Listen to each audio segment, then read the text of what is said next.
It was a mixed session for the market. All eyes, of course, today were focused on Facebook. In the Dow Jones Industrial Average, though, it's still edged closer. In fact, we're getting close back to that all-time high. And for those looking for a breakout point, 25,710, that's your last hurdle. Then I think we test 26,616. But, you know, many investors are going to actually miss and continue to miss out on this big move, watching from the sidelines, spooked by all the current negative headlines. And I got to tell you, it's not just political news. Even investment news is so skewed negative that even on big winning days, sometimes you would think that the market was down. Consequently, in the most recent week, individual bullishness and bearishness both declined, while neutral surged to more than 40%. This according to the American Association of Individual Investors. And I think that apathy is only going to get worse.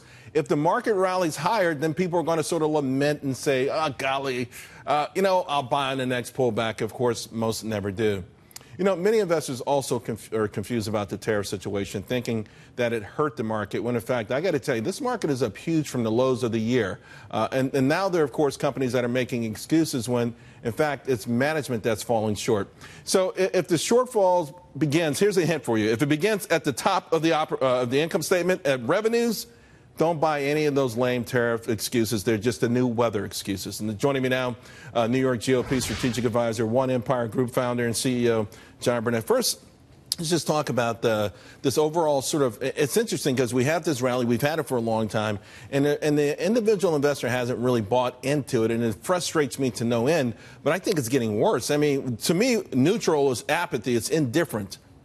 Well, they can't deny when they open up their 401k statements and see how huge it's actually increased since the election. And that can only be directly tied to President Trump's policies, reducing regulation, reducing the unemployment rate, and now talking tough on tariffs, which we've already seen the EU cave, and I think China is shortly behind.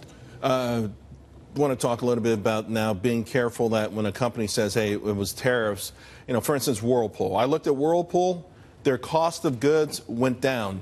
Their gross margins were higher than a year ago. What they didn't say is that sales were awful in Europe. They were down dramatically. They were awful in places they shouldn't have been awful. And that's happened in a few places. General Motors, I will say, I give them credit. Management of General Motors didn't blame the tariffs. They said we have $1 billion in headwinds. And then the media kind of took it up. Over half of that is FX, foreign currency. A lot of it's resin, which is higher oil prices, and some of it's tariffs. But they also lost market share in every single component except U.S. trucks. There are other issues people need to be careful about. Absolutely. Let's look at Coca-Cola, right? They came out saying that due to the tariffs, they were going to have to raise prices. I think they spoke entirely too soon. Look at the EU announcement. They should have actually held back. But it was their window of an excuse to raise prices. Absolutely. Right. And now, given the fact that we actually reached a deal with the EU and possibly China shortly behind, now what will their excuse be to raise prices I've got to ask you real quick before I let you go. The city of San Francisco made plastic straws illegal. Disney's getting rid of them everywhere except Tokyo. This follows Marriott, Starbucks.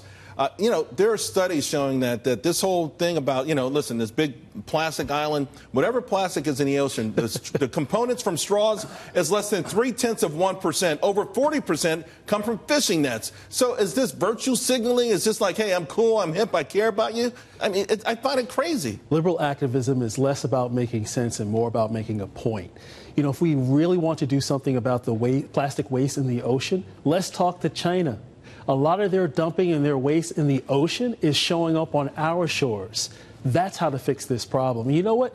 Environmentalists are more concerned about the issues 100 years from now when President Trump and other fiscally conservative leadership is more focused on the forgotten men and women that need jobs, that need housing and everything else. Those are the real issues that we should be focusing on right now. Yeah, I think plastic straws should rank pretty low on the whole thing. And how do you not get rid of plastic cups?